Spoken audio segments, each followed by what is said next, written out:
Շնորհավոր Սուրբ Ծնունդը։ Այսօր օրվա նախաշեմին չհաջողվեց ոստիկանական գրողը, որ ձեռնարկեց Փաշինյանը մայրաթոռի վրա։ Չհաջողվեց վենեսուելյան ոճով, արագ եւ արդյունավետ։ Դե բնականաբար Փաշինյանը Դոնալդ Թրամփ չէ, ոչ էլ Գարեգին կաթողիկոսն է Նիկոլ Մադուրոն։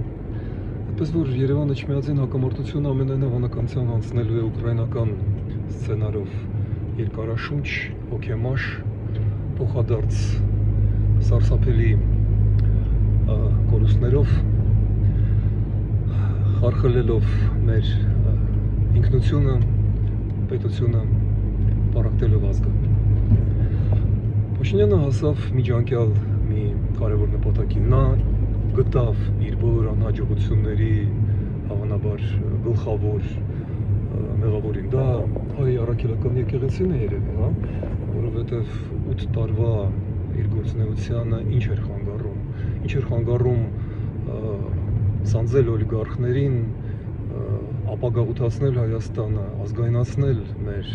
տնտեսությունը ռուսական մենաշնորհներից,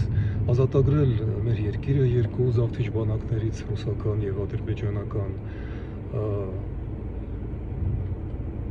ձերբակալել ոչ թե երկրորդական, երրորդական կատարողներին, այլ գողերին, իրական կաշառակերներին, ինչ էր խանգարում։ Պաստորեն 8 տարի անց դա այդ դերին նշանակված է հայ առաքելական եկեղեցին։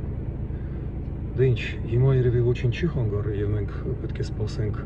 եվրոինտեգրմանը, պետք է սպասենք երկրի ազատագրմանը, ապագաղութացմանը, չեք հավատում։ Տարօրինակ է, Սուրբ Ծնունդը հրաշքները պատահում են, բայց ես էլ չեմ հավատում։ Դա նա չի անի։ Չի անի դա իհարկե նաեւ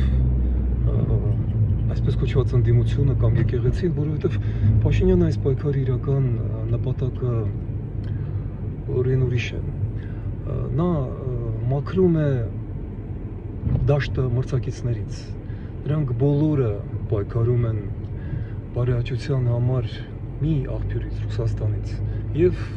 Գարեգինը, եւ ռուսամետ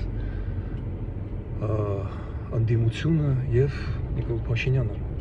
Այդպես որ հրաշքի մի սպասեք,